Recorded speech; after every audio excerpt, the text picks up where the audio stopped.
All right, and we are back po for our professional education discussion. Okay, we're just waiting for a few other people to come back and watch your ProfEd discussion. Again, this is already ProfEd discussion.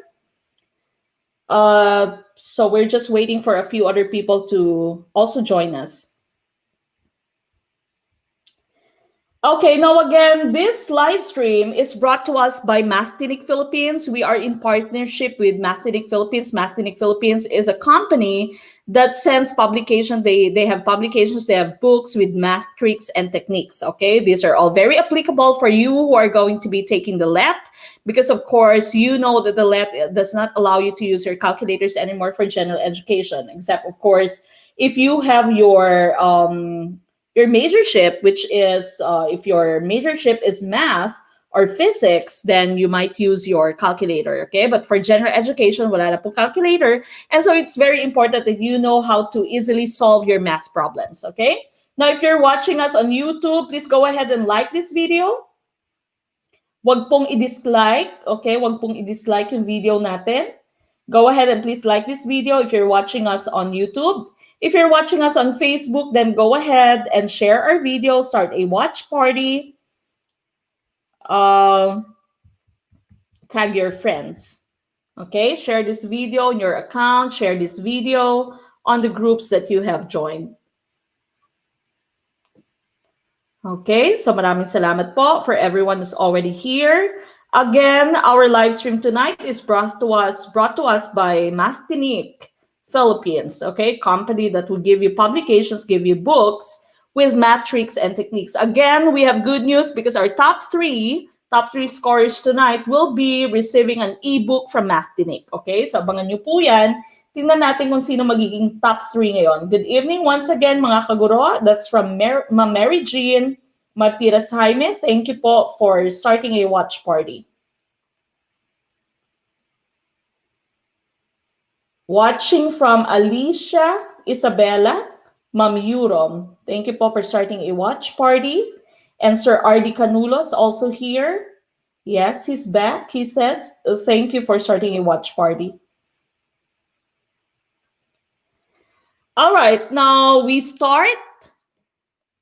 Okay, we will be starting with professional education po. Okay, this is still 20 items for professional education. Again, all the materials will go straight to Grow after this live stream. If you still don't know what Grow is Guru Pinoy Review Online Workgroup. And of course, I've already discussed how you can become a member of Grow. Very easy. There's a membership fee of 500 pesos. That's a one-time payment. And all the details can be found in the rest of our videos, okay? But for now, we are going to be discussing your professional education. And we start with question number 1. Number 1, Teacher Susan is of the thinking that from the very start, students must be made to realize that study is indeed hard work. To which philosophy does Teacher Susan adhere? Is it letter A, Essentialism, letter B, Progressivism, letter C, Perennialism, or letter D, Reconstructionism? What is your answer for professional education number 1?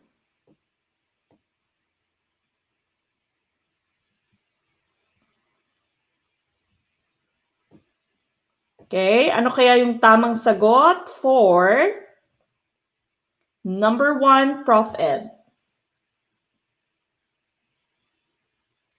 Watching from Zamboanga, good evening po, Ma'am Tala Cristala.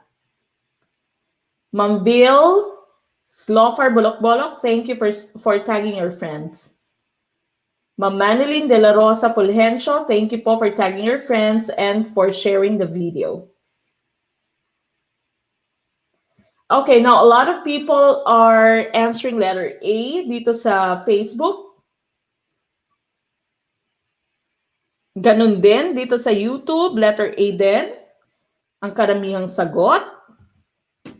And of course, the correct answer here would be letter A. Letter A to, napaka-traditional ni Ma'am Susan. Okay? Alam ni Ma'am Susan, no? Hard work daw dapat yung studies. Okay? This is a traditional method pa, traditional thinking pa ng ating mga teachers, of course. Now, we know that with your progressivists, they don't want the students to be burdened. Okay? They don't want the students to think that it's really hard work.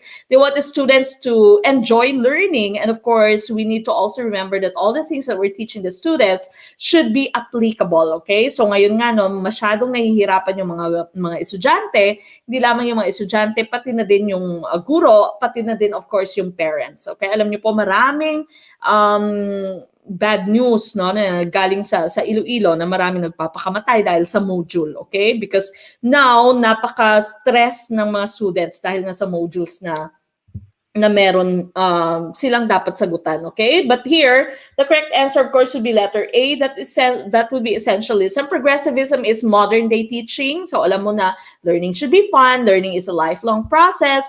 The students would not only be learning from the teacher can also learn from the students can also learn among themselves or from themselves. Perennialism, of course, this is an advocate of not changing the method of teaching, no? So whatever method was effective a long time ago, that would still be an effective method until now, okay? So that would be perennialism. They're also generalists. Gusto nila na marami kang tinuturo. Essentialism kasi, they advocate the basics, okay? The 3 R's, reading, writing, arithmetic. Sometimes it's also called the 4th R, with the 4th R as right conduct, okay? So that's essentialism. Reconstructionism naman, this is teaching your students how to make the society a better one. Okay, so under this, you have your NSTP, even your CAT can be considered under Reconstructionism. Okay, so the correct answer here would be letter A, essentialism. Of course. Now we go to number 2. After the embarrassing incident, teacher Dante vowed to himself to flunk the student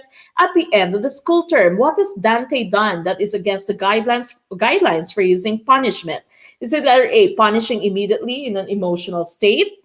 Letter B, using double standards in punishing? Letter C, doing the impossible? Or letter D, holding a grudge and not starting with a clean slate?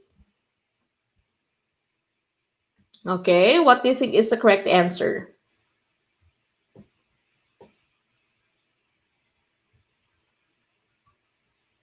Watching from Zamboanga, Ma'am Angel Grace Flores, of course.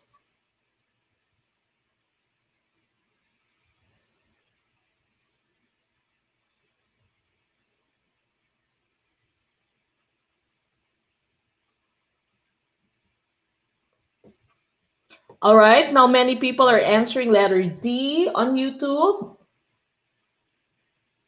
Ma'am Elsie Palomo, thank you po for starting a watch party. Ma'am Emilyn Linga, ganun din. Ma'am Genevieve Moralde, thank you.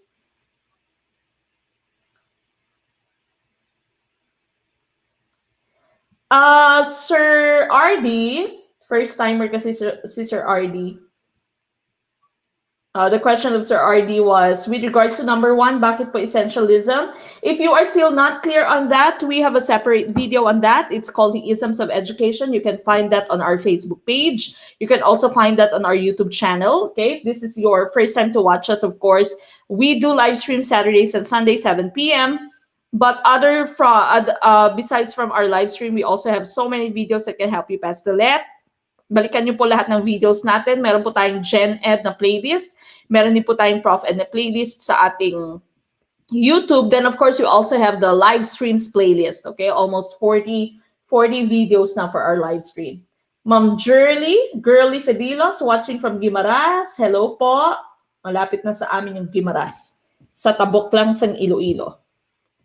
Okay, now number 2. After the embarrassing incident, teacher Dante vowed to himself to flunk the student at the end of the school term. What has Dante done that is against the guidelines for using punishment? Of course, the correct answer here would be letter D, holding a grudge and not starting with a clean slate, okay, or a clean state. Because he has made a vow to himself that he is going to fail the student at the end of the school term, okay? So that means bitter si sir, no? May kinikimkim si sir, may rancor siya sa kanyang heart, hindi pa siya nakakapag-move on. Okay, so that's letter D, holding a grudge, That's the correct answer for number 2. We go to number 3. Following the principles for punishing students, which of the following is the least desirable strategy for classroom management? Letter A, punishing while clarifying why punishment is done. Letter B, punishing while angry. Letter C, punish the erring student rather than the entire class. Or letter D, give punishment sparingly. What do you think is the correct answer?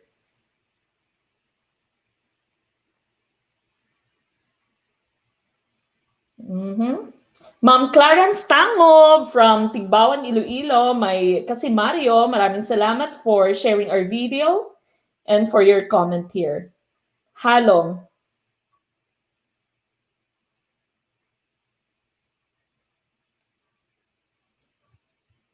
Sir Ronnie Kilikon, maraming salamat po for starting a watch party. Okay, now a lot of people on YouTube are answering with halo-halo. May A, may B, may C. Okay, walang common answer ngayon ha. Hindi kayo nakapag-unite ngayon, Team YouTube. Okay, dito naman sa Team Facebook, merong B, karamihan ay B, meron din namang D. Watching from Jensen, Ma'am Shine Parohino, good evening po. Okay, now following the principles for punishing students, which of the following is the least desirable strategy? Yung pinaka-ayaw natin, okay? The least desirable strategy for classroom management. Is it letter A, punishing while clarifying why punishment is done? Punishing while angry?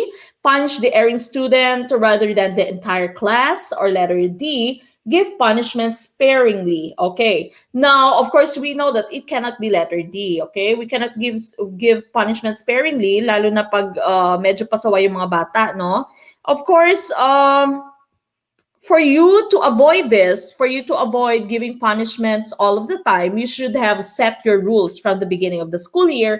Dapat nakapag-set ka ng classroom rules mo. And of course, dapat consistent ka sa iyong classroom rules, okay? Whenever we need to punish, we should punish, okay? But of course, we are not encouraged to give corporal punishment. Hindi po pwedeng namamalo tayo ngayon na wala ng stick si ma'am, wala ng flying chalk or flying eraser si ma'am ngayon. Bawal na po, okay? Hindi lamang dahil sa bantay bata or sa DSWD or kung ano pa man, dahil na rin kay Tulfo. Okay, matutulfo po tayo niyan. So, iwasan po natin yan.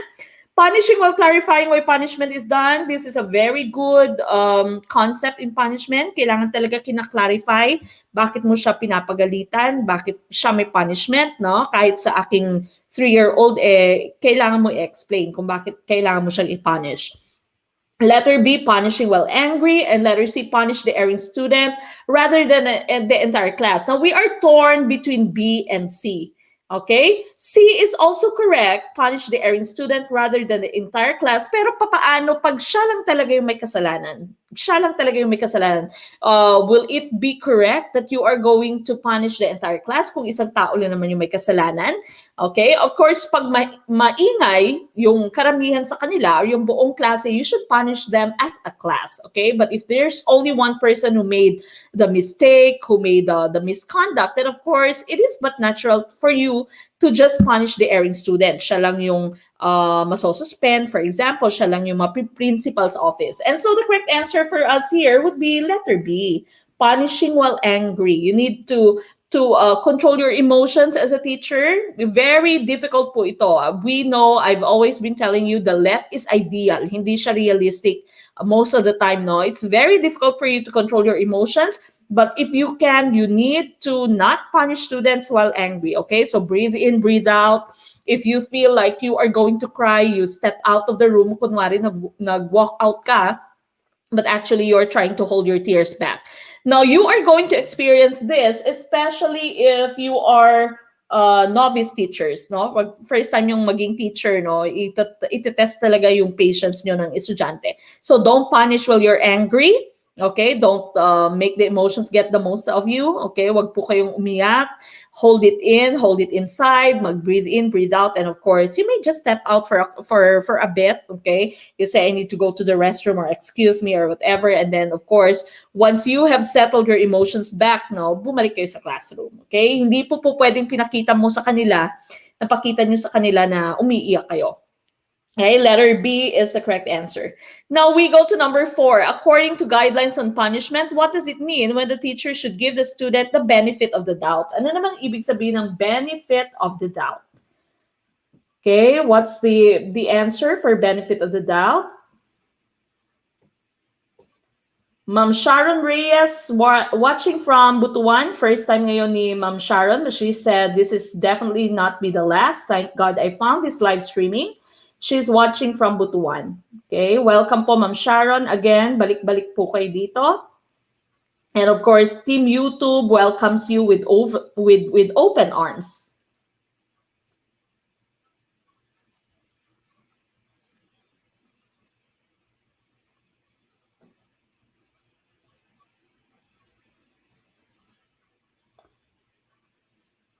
Oh, marami na bang mali sa ProfEd? Marami na kayong mali sa ProfEd? Ligwak na?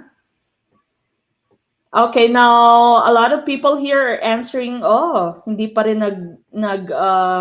tutugma yung sagot ng Team YouTube natin. May A, may D, may C. Okay, ano kaya yung tamang sagot?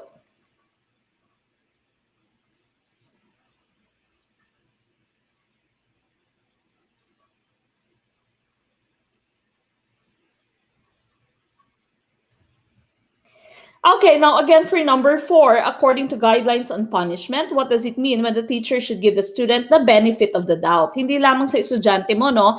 Pag kunwari sa boyfriend mo, okay, pwede nyo ding gamitin yung idiom na benefit of the doubt. And this means letter A po to. Letter A, make sure facts are right before you punish. Okay? When you say giving someone the benefit of the doubt, you hold your judgment first. Bawal muna mag-judge. Okay? You don't jump into conclusion without making sure that the facts are right. Without verifying everything. Okay? Wag dapat advance mag-isip. Dapat hold muna yung judgment nyo. Bawal judgmental. Ika nga ng Itbulaga or ika nga din ng question number 4 mo dito, okay? So, benefit of the doubt, giving someone the benefit of the doubt, that means you make sure that all the facts are right, make sure that everything is true before you start with your punishment. Ganon din dapat sa inyong boyfriend, okay? Sa inyong boyfriend, yung girlfriend, Ma'am Tin, benefit of the doubt daw po muna. Okay? Wag mag-jump into conclusion agad-agad, no? Na may nagsabi sa iyo na may nakakita sa kanya na meron kasamang ibang babae, nag-jump ka na into conclusion na liwa siya. Yun pala pinsan niya, okay? Okay, so again, dapat you give someone the benefit of the doubt always, okay? All right, so number 4, that would be letter A. Now we go to number 5 for group guidance. In classroom management, what element is lacking when there is too much competitiveness and exclusiveness with the teacher being punitive and partial to some students? Wala pang tama, Sir RD. Okay lang po yan kasi po first time nyong manood. Okay? Huwag po kayo mag-alala at magiging magaling po kayo dito. Balik lang po ng balik. Saturday, Sundays ay balik po kayo. Para po maitama natin ang inyong mga kamalian. Okay? Mga mali po ay maging tama.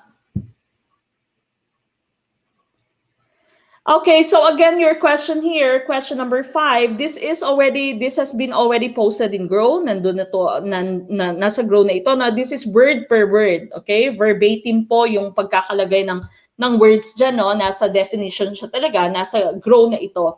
Kalagay na po yan sa Grow. Group guidance in classroom management, what element is lacking when there is too much competitiveness and exclusiveness with the teacher being punitive and partial to some students? The correct answer here, of course, would be letter D, disturbance in group climate. Again, naka-word per word na po to, nandun na po yan sa Grow. Pag sinabi mo namang dissatisfaction with classroom work is very easy or very hard for the student. Okay, so they're not happy with what they're doing in the class. Poor interpersonal relations, ito naman of course would be the relationships inside the classroom. Okay, hindi maganda yung relationships ng mga bata, kahit yung relationship nila with the teacher. Poor group organization, we're talking about the groups here, okay? So whenever you're grouping your students, you should also know that those students who are fighting, who have some issues, hindi mo dapat na ilagay sa isang grupo, okay?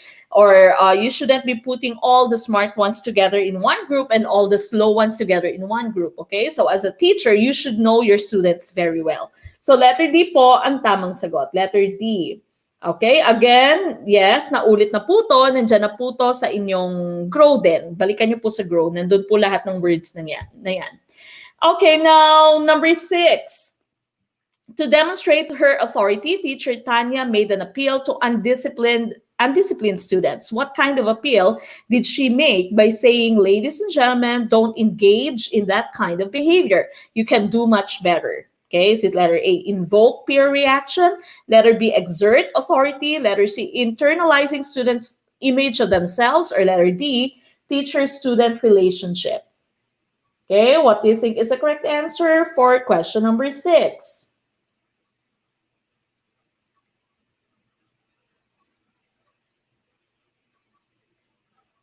Oh, isa pa lang yung tama nyo sa ProfEd. Pahirap ba yung ProfEd ngayon?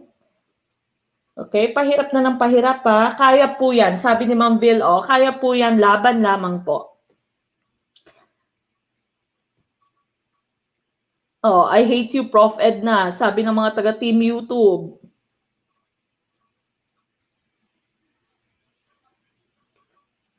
Okay, now, a lot of people on YouTube are answering letter C.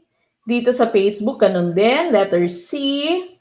Okay, and of course, the correct answer here would be letter C, internalizing students' image of themselves. Okay, so Teacher Tanya is saying, you can do much better than that. Okay, you can do better than that. So that means she is trying to make the students think of their image. Okay, their person. Okay, so letter C would be the correct answer here. It's not to invoke peer reaction. It's not to exert authority. She is not exerting her authority. It's not just teacher-student relationship, but letter C is the correct answer. Okay, letter C po ang tamang sagot for number 6. Bye-bye, top 3 na ba? And number 7, Teacher June applies humor to diffuse a tense situation. What kind of joke is not acceptable in the classroom? Is it letter A, funny bloopers, letter B, sex jokes, letter C, folk humor, or letter D, comic humor? Okay, what do you think is the correct answer for question number 7? Good evening, Sir Ariel Carvalho Malusay. Na-late si Sir Ariel. Marami nang ang daming umiiyak dito dahil sa ProfEd, ha? Continue lang po. Don't give up. Huwag po kayong panghinaan ng loob. Ganyan po talaga yung ProfEd. Sa una ay masyadong mahirap, pero magkakatama din po kayo. Magiging magaling din po kayo sa ProfEd. All right, of course, the correct answer here would be letter B, okay? It's a no-no for you to use this as jokes, although marami tayong naging teacher na merong palaging sex jokes, okay? But of course, as teachers in the future, you need to take note of this, okay? Do not make or do not give sex jokes in your class, okay? So letter B, sex jokes. That's the correct answer. Okay, now number 8, of subcategories of teacher movement behavior, what is happening when the teacher ends an activity or drops a topic before it is completed? Letter A, dangle. Letter B, flip-flop. Letter C, thrust. Letter D, truncation. Okay, what do you think is the correct answer for number 8?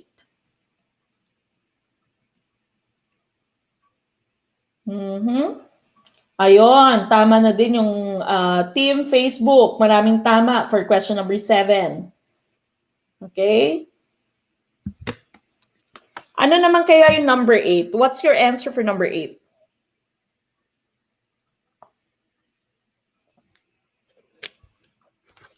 When the teacher ends an activity or drops a topic before it is completed, which one is the correct answer here? Okay, now, if you haven't watched it yet, we have a separate video on this. It's under the playlist of ProfEd, no? We've discussed widitness, dangles, flip-flop, all those things there, multitasking. Nandun na po yan sa ating video. Under po siya ng ProfEd playlist natin. So, balikan niyo po yung video na yon. Okay, now here, what is happening? The question is, what is happening when the teacher ends an activity or drops a topic before it is completed? Of course, the correct answer would be letter A. That's dangle. Okay, dangle po yon. Dangle, meaning it's hanging. Okay, hanging. Kaya kami dangling earrings, no? Hanging siya. Nakahang yung activity. Hindi niya natapos. Before it has been completed, it has been dropped. She has ended it before it has been completed. Now, yung flip-flop niya naman po, yung flip-flop, walang direction yung teacher. Okay, pupunta siya sa isang topic, tapos switch siya sa isang topic, babalikan yung isang topic. Okay, so nagugulo yung isip ng estudyante. Walang direksyon, walang cohesion, walang flow na maganda yung lesson ng teacher. Yung thrust mo naman, this is in terms of giving instruction to your students, okay? This means you are giving them some group activity na hindi klaro yung direction mo. That's thrust. Okay, kumbaga ipinush mo sila to doing this group activity or doing this activity without the instructions being clear to any of them. Okay, so dapat klaro yung instructions, especially now na nasa pandemic tayo, nasa module tayo, dapat redundant yung ating giving of instructions. Paulit-ulit dapat, kahit naririndi na yung mga estudyante, paulit-ulit dapat yung pagbigay mo ng instructions. That's thrust. Yung truncation naman, this is doing something very fast. Okay, so kinondense mo siya, tinuncate mo siya. Okay, this means shinortcut mo siya, no? That's truncation. Okay, so the correct answer would be letter A here. That's dangle. Letter A, that's dangle. All right, now number 9. From classroom management strategies applied on erring students, which of the following should not be done? Okay, we are still talking about punishments. Andito yung hindi dapat ginagawa. Death. Maraming namamatay dito sa ProfEd, sa Facebook. Ganon din dito sa YouTube. Okay, bawi lang ng bawi. Bawi lang kayo. Ma'am Mariolyn Dialino Santos, maraming salamat po for starting a watch party. Ganon din kay Sir Rodrigo, Abel Bailosis, Bato Balunos. Thank you po. Maraming wrong sa ProfEd. Okay lang po yan. Kapit lang po. Go lang ng go. Ma'am Inalim Coreses Peñamente, maraming salamat po for starting a watch party. Okay, now a lot of people on YouTube are answering the letter D. Ganon din dito sa Facebook. Many of you are answering the letter D. And of course, that will be the correct answer. Okay, it should not be done shaming erring student before the class. Wala namang ibang pwede maging sagot dito, di ba? Fair consequences, that means tama yung consequences mo. Communicating problem to parents, yes, this is true. Parent-principal conference, of course, is also true, okay? This is the only thing that is negative there. Shaming erring student before the class. Now, baka sabihin nyo, bakit mo kanina mali siya? Dahil iba yung question natin, iba yung choices natin, iba din yung ating answer. Ganyan po sa ProfEd. Sinasabi ko po sa inyo, in ProfEd, you need to read the questions very carefully, analyze your questions, dahil maiba lamang yung isang word dyan, magiging iba na din yung inyong answer. Okay? So, wag nyo pong tandaan na, dapat ito lagi yung answer. Nakita ko to, ito yung naging answer. Dapat ina-analyze nyo po yung question. At of course, you need to also read all the choices carefully, okay? Because ProfEd is very tricky, okay? So letter D po, that's the correct answer for number 9. Now, number 10, among the mistaken goals in the acceptance approach to discipline, what happens when students defy adult by arguing, contradicting, teasing, temper tantrums, and low-level hostile behavior? Is it letter A, power-seeking, letter B, revenge-seeking, letter C, withdrawal, letter D, attention-getting? Okay, what do you think is the correct answer for question number 10? Tumama din kayo. Hi, good evening kay Ian Lee Escrupulo, my cousin. Thank you so much for watching. Good evening, Kas. Halong. Halong dira sa Tigbawan.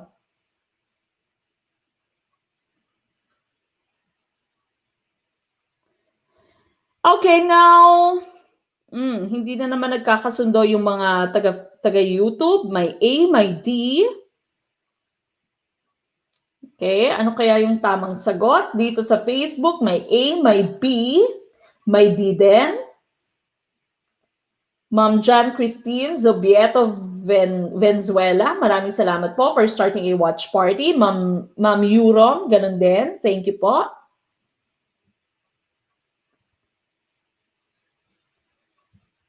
Sir Jason Libas, maraming salamat po.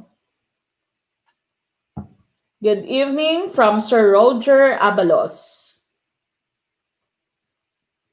Okay, now my A, my D, my C, hindi pare-pareho yung answer nyo dito. We are talking about the acceptance approach to discipline.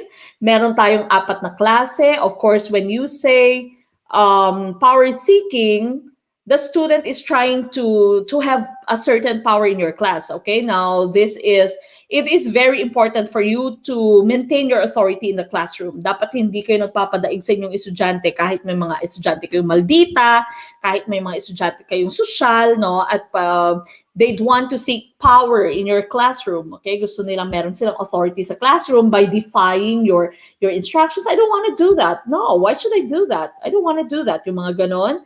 Okay? So that would be your power seeking. Dapat i-maintain yung authority in the classroom. Okay? You always say at the beginning of the class, especially at the beginning of the school year, you tell them this is my classroom and my rules are going to be followed in this classroom. Okay, sometimes your students would say, my mom told me I need to sit in front of the class. Well, your mom is not the teacher, and this is not your mom's classroom. You need to go back.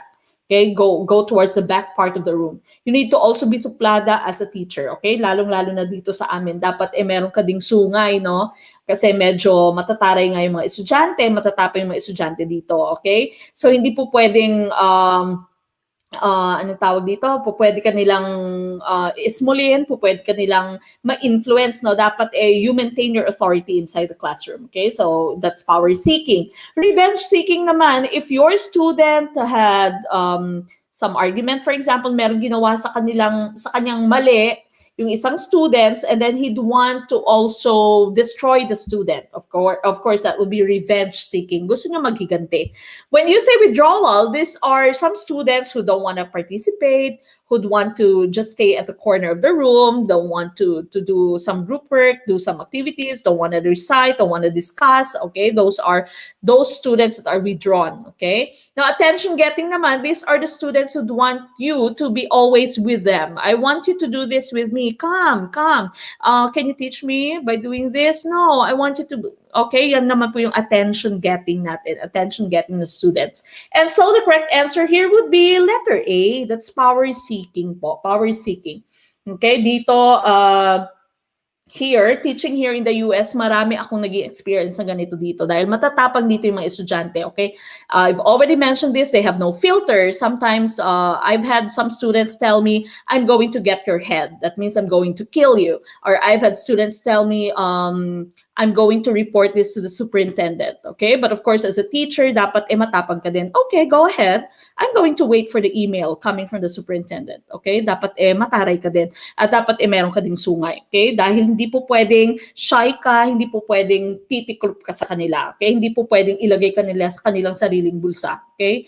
So I can tell them, no, step out of my room. This is not your house. This is my classroom. I make the rules here. Go out. Okay, so dapat ganyan ka. Hindi ko lang alam kung po pwede yan sa tawag dito sa Pinas, no? Pero sa Pinas naman tamed naman yung ating estudyante. Hindi naman sila ganon, hindi naman brutal yung estudyante doon, no? Hindi naman sila masyadong prangka. Doon sa Pinas kasi medyo shy yung students natin at may respeto dahil nga yung Asians kasi meron tayong filial piety na galing nga kay Confucius. Pero dito kasi wala. Okay? So you have to also be very brave and very consistent with your rules, especially. Okay, now we go to number 11. Teacher Anna dealt effectively with a minor infraction of whispering by a student to a neighbor during class. Which of the following did she do? Letter A, reprimand quietly. Letter B, continue to teach and ignore infraction. Letter C, reprimand student after class. Or letter D, use nonverbal signals like gestures or facial expressions. Okay, ano kaya yung tamang sagot for question number 11?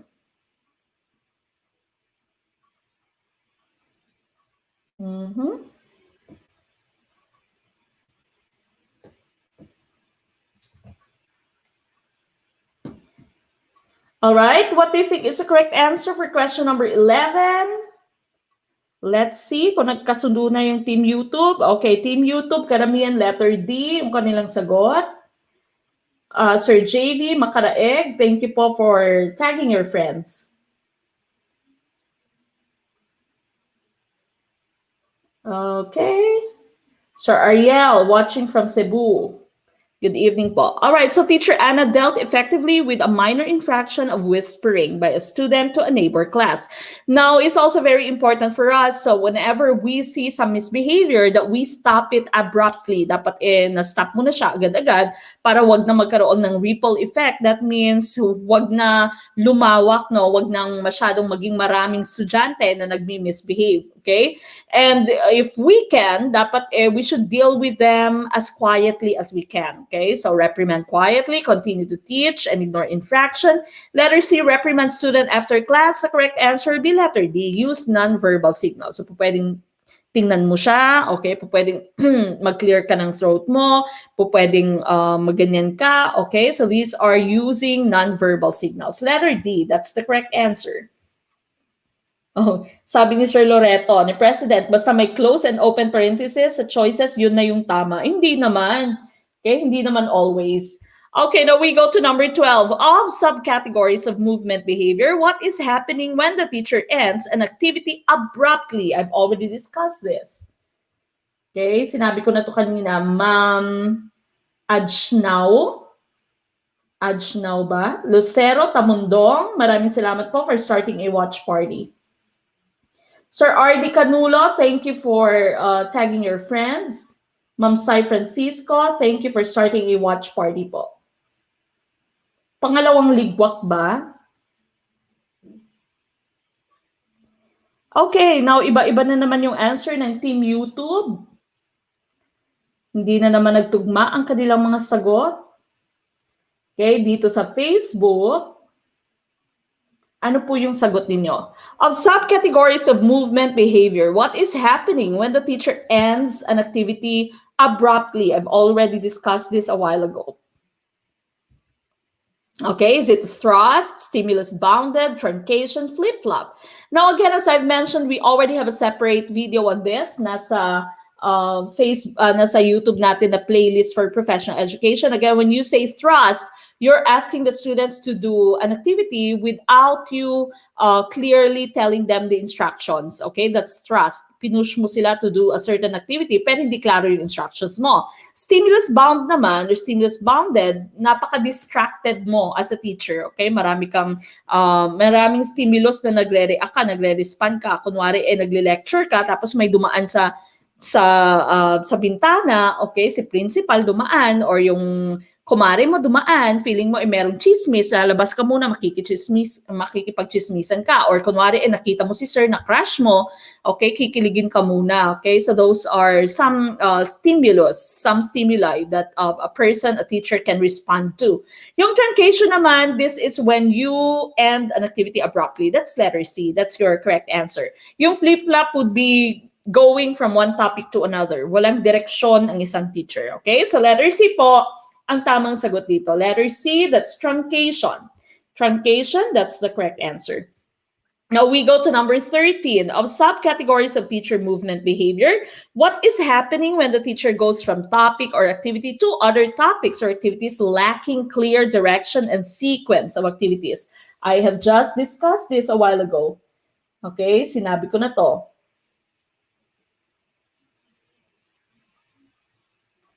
Na-late si Ma'am Medjury, Bala Tantong. Si Sir. Si Sir, no, na-late. Balikan nyo na lang po later, Sir. Good evening. Watching from Kinogitan, Miss Samis Oriental. Good evening po. And thank you for starting your watch party. Ma'am Christine Joy, Salvacion Liagas. Yes, Ma'am Tien. Ma'am Chris Agrabio. Balikan na lamang po later.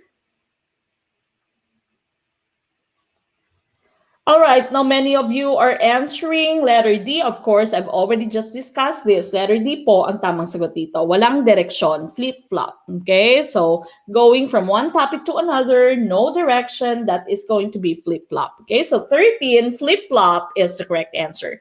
14. Of subcategories of teacher movement behavior, what is happening when the teacher is too immersed in a small group of students, thus ignoring other students or activity? Truncation, stimulus-bounded, flip-flop, or thrust? Okay, ano kaya yung tamang sagot for question number 14? Sir John Carlo Macalinaw, thank you po for tagging a friend. Maraming salamat.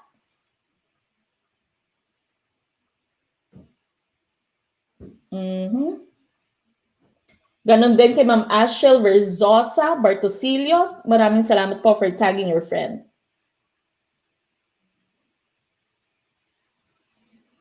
Ma'am Rose Angeline Rana Olaya Quintana. Good evening po, ma'am.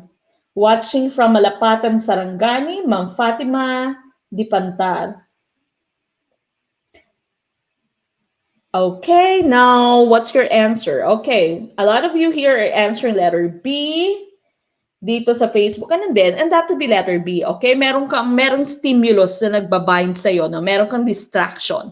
You cannot, you're ignoring other students, other activities dahil masyado kang distracted doon with a certain group of students. Okay, so letter B, that's the correct answer. Hindi naman siya truncation kasi truncation you abruptly end a certain activity. Okay, yung flip-flop naman, wala kang direksyon. Yung thrust naman, hindi klaro yung instructions mo. Okay, hindi klaro yung instructions, pinagawa mo sila ng activity, pero hindi clear yung instructions. Okay, so that's correct answer, letter B for number 14. 15, what mistake is teacher Zenny trying to avoid by never ignoring any student or group of students in her discussions and other activities? Okay, you are not ignoring any group of students or any student in your discussion or in your activity. Is it letter A, no direction, letter B, divided attention, letter C, dangled activity, or letter D, abrupt end? Okay, again, we are looking for what teacher Zenny is avoiding. Anong ina-avoid niya? Ano yung ayaw niyang gawin? Ma'am Sharmila Ruth Melay Gumaga, watching from Lutayan, Sultan Kudarat. Good evening po. Okay, now many people on YouTube are answering letter B. And that is the correct answer, okay? She doesn't want to have or to give divided attention. So she wants to give attention. She wants to give proper care to all the types of students and all the groups of students. So hindi lamang kailangan na hindi lamang yung smart students natin ang ating kinikater, hindi lamang yung mga bobbits, pero lahat dapat, okay? But you know, they'd usually say the most forgettable type of students are the average ones, okay? Yan daw yung palagi nakakalimutan ng teacher, no? If you become a teacher, you've been teaching for 20 years, yung mabilis mo makalimutan yung mga average students mo, yung mga matatalino, hindi mo sila nakakalimutan. And of course, yung mga pasaway, hindi mo din nakakalimutan. Okay, so letter B here, that's the correct answer, divided attention. Okay, now we go to 16. Teacher Mona is a great lecturer, and so she is invited to speak and represent the school on many occasions. What is one quality of her lectures when she follows a planned sequence, not diverting so as not to lose the attention of her listeners? Okay, so Teacher Mona is a lecturer. She is invited to speak in several venues, and she always follows a planned sequence. So naka-sequence yung kanyang lecture, hindi siya nagda-divert para hindi malose yung attention ng kanyang listeners. What do you think is the correct answer here? Ma'am Marialine Jalino Santos, maraming salamat po for starting your watch party. Ma'am Mona Felizan, ganun din po. Ma'am Mary Jean Martinez Jaime, thank you so much. Okay, Ma'am Eurom, Ma'am Ameline Linga, thank you po for starting your watch party. Okay, iba-iba yung sagot.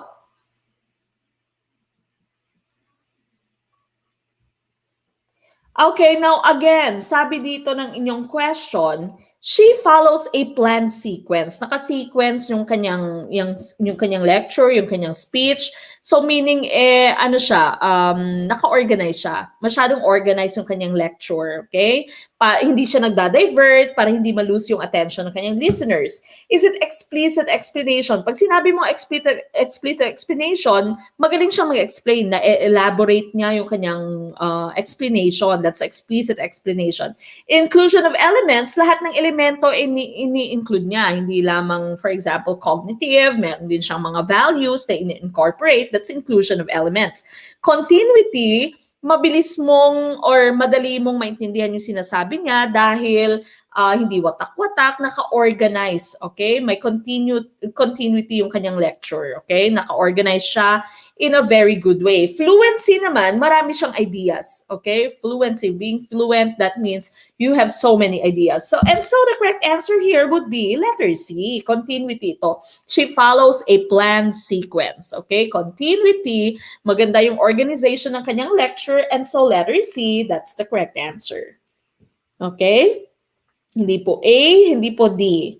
Mali kayo ngayon, pero at least now you know. Okay? Next time, alam nyo na. Okay? So again po, dapat intindihin ng maigi ang ating question. Basahing maigi, mag-analyze po tayo. Alright? Number 17, teacher job makes certain his content is interesting to his students. Focusing on learners, he also uses many simple examples, metaphors, and stories. What is this quality of lesson content? Ma'am Christine Joy Salvacion Liagas, again, thank you so much po for starting a watch party. Ma'am Sally Batalla Bonito, good evening po ma'am. Habol po tayo. Pwede nyo din pong balikan to later. Kung mahina po yung signal, balikan po later.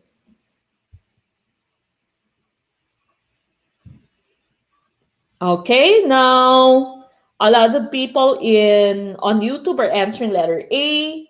Kahit dito sa Facebook, ganun din. And that would be the correct answer. Okay? So tama po yan, interest. Dapat interesting siya sa ating estudyante by doing, we can do this by making our content relevant to the students. No? So dapat alam nila, nakaka-relate sila, and so you use simple examples, metaphors, meron kang stories para interesado sila makinig sa'yo. Self-sufficiency naman, ito yung sinasabi na after your discussion or after the lesson, the students can already do certain problems by themselves. It's self-sufficient. Feasibility, it is possible for you to give the certain topic. Balance, of course, whenever you make your lesson plan, dapat hindi lamang siya cognitive, meron kang psychomotor part, and meron ka, of course, affective part. Okay? But here, the correct answer would be letter A, that's interest. Now we go to number 18, teaching English. Teacher John is careful about his lesson content. What quality of content did he achieve when he made certain his information came with the information explosion, which he got from the internet, such as on how to effectively teach phonetics? Is this learnability? Letter B, balance. Letter C, significance. Letter D, interest. Okay, what do you think is the correct answer for question number 18? Okay, pinalitan pa kasi, no? Yan nga yung sabi ko sa inyo. If there is no reason for you to change your first choice would always be the correct answer, okay? So do not change it unless you have a very valid reason, unless alam nyo talaga sa puso nyo na tama yung magiging sagot nyo, yung pangalawang choice nyo, and so then change your answer. Pag hindi naman, wag na kayong mag-change, no? Stick to one na lang. Stick kayo sa unang sagot nyo. Okay, now, some people are answering letter A, others letter C, meron ding letter D. Okay, so again, sabi dito, Teacher John is very careful with his lesson content. He gets his information from information explosion, meaning these are the information that we can see in the internet. These are relevant information. These usually are your up-to-date na information. Up-to-date siya, meaning hindi siya obsolete, hindi siya applicable pa rin siya hanggang ngayon, no? Yung mga up-to-date nating information. And so the correct answer here is this learnability. When you say learnability, dapat akma sa level ng iyong student ay yung tinuturo. So if your child is in kindergarten, you should not be teaching the child the periodic table, for example, or geometry. Balance, of course, we know this. Dapat hindi lamang cognitive. You should also have the psychomotor. You should also have the affective. Now, significance, dapat may relevance yung tinuturo. dapat applicable pa rin siya hanggang ngayon, hindi siya obsolete, hindi siya lumang information. Interest, of course, you can keep the interest of your students by making your instruction or making your lecture relevant to them din, no? Nakaka-relate sila, relatable, and of course, it can keep their interest. The correct answer, of course, would be letter C. This is significance. Dapat up-to-date ang iyong tinuturo. Dapat kung merong bagong technique, yun dapat yung ituturo mo, no?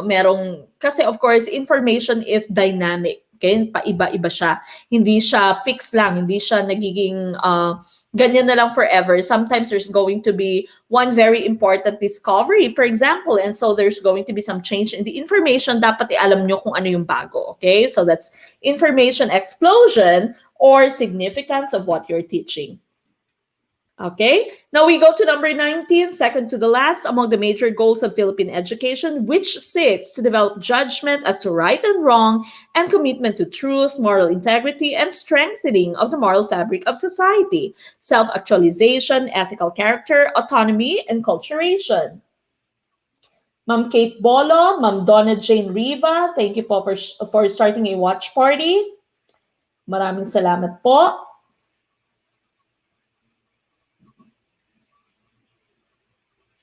Again, we are welcoming all those people who are here for the first time. Balik po kayo, Saturdays, Sundays, we have our live streams. If you can go to YouTube also, we have so many videos that can help you pass the let. There's our ProfEd playlist, there's Gen Ed playlist, of course, there's live stream playlist. All the past live streams natin ay nandun, okay? Almost 40 plus videos na of our live streams. Aba, may hugot si Sir Roland. Ma'am Tien, sabi niya, ayos lang minsan na may pinagdadaanan, wag lang tambayan. It's okay not to be okay minsan. Tama naman. Okay, and then of course, all those things that we experience, the bad and the good, those things are going to make you stronger. Okay, so okay lang yan. Okay, bakit Ma'am Tien? May pinagdadaanan ba? Hello sa aking good friend and classmate, Sir Earl Lopez. Okay, nabulol pa. Sir Earl, maraming salamat for starting a watch party. Hello and good evening. Sabi ni Ma'am Junive Moralde dito, pangarap kong top 3 na masungkit. Haha, akala mo may malaking score. Hanggang pangarap lang pala. Okay, now again, our top 3 is going to receive your Math Tinik ebook tonight. Okay, so it's very important for you to do your best. Of course, every live stream that we have, we are going to be giving you prizes. We're going to seek to give you prizes. So dapat po ay gawin nyo kung anong makakaya, no? Strive your very best. Try your very best, okay? And of course, these are some ways for you to become motivated para of course you don't give up in your review kahit na mahina yung signal, kahit minsan ay marami kang ginagawa, dapat you stick to your priorities. Alam mo dapat kung ano yung priorities mo, okay? And now, Study Link, Gurong Pinoy, of course, is giving you your free review. And of course, we'd also want to keep that motivation in you to keep you going, no, with your review. Malapit-lapit na po pag na-push through yung schedule for the LET. That's going to be in March of 2021. So, 5 months na lamang ba, no? Roughly 5 months. And so, wag po kayong bumitaw, okay? Balik po kayo ng balik. At panoorin nyo din po yung mga videos natin nasa YouTube. Okay, now this one, of course, very easy. Sabi seeks to develop judgment as to right and wrong, commitment to truth, moral integrity. Of course, we know this to be ethical character. Okay, this is ethical character, not self-actualization. When you say self-actualization, this is becoming the best version of yourself. When you say autonomy naman, of course, you have the freedom to do whatever it is that you want to do. And culturation, you have learned your own people's culture. Okay? Alam mo yung kultura natin as Filipinos. All right? So the correct answer would be letter B, ethical character. Okay? Now, we go to the last item. And after this, of course, makakatulog na kayo ng manghimbing, tapos na yung sakripisyo, dalamhati na binigay sa inyo ng ProfEd. Okay, number 20. Teacher Rob made certain his lesson content can be useful to his students, taking care of their needs in a student-centered classroom. What is this kind of quality of content? Okay? Dapat useful din, hindi lamang relevant, hindi lamang interesting yung inyong content, pero dapat maa-apply din nila in real life. Okay?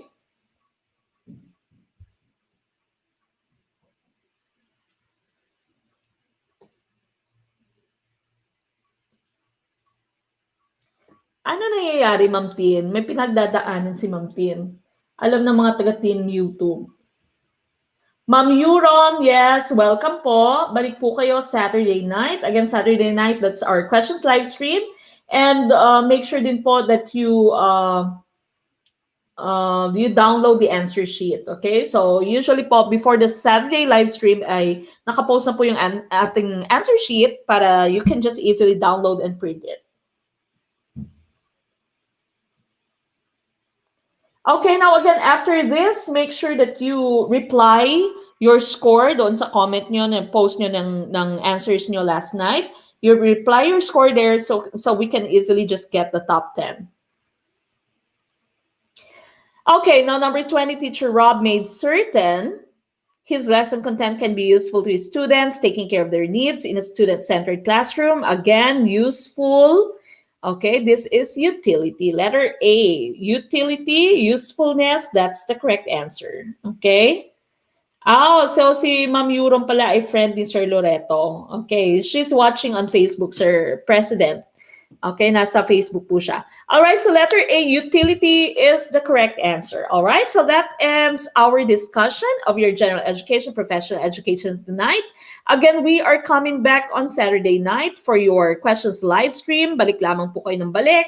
If you have a chance, if you have the internet, you go to your YouTube. Okay, go to YouTube and check all the things that we have there. And of course, balik po kayo on Saturday night. Okay? Then, of course, don't forget to also watch our MASH videos and science snippets. This can still help you pass the let, okay? Nasa Gurong Pinoy Facebook page po yan. Nakapost po tayo. Every day, I strive to post certain discussions for you, no? So every day meron po tayong MASH or science snippets. Then, of course, we would like to also thank Mathinic Philippines for partnering with us tonight. Gurong Pinoy International has partnered with Mathinic Philippines. They are going to give out free ebooks tonight for our top 3, okay? So again, Mathinic Philippines, they have several books that can help you pass the let because they are going to help you, show you the techniques, the tips, the strategies on how you can solve math problems the easiest way and the fastest way, okay? Now, again, we'd like to thank them for sponsoring our live stream tonight and for also giving their free ebooks to our top 3, okay? So we are going to find out kung sino po yung makakatanggap ng ating ebook coming from Mathinic tonight. All right, now, before we go, of course, we have our closing prayer, and this is still prepared by Ma'am Eunice Carvajal. So I'm going to invite everyone po to please join us in our closing prayer before we say our goodbyes for tonight. Bilang pagtatapos, natapos na namang mabungang pagre-review, samahan niyo po ako manalangin. Aming Panginoon na tagapagligtas, na may likha ng langit at lupa, lubos ka naming dinadakila at pinasasalamatan sa gabing ito na binigyan niyo po kami ng sapat na talino para maunawaan yung mga item na na-discuss po ni Ma'am Mick.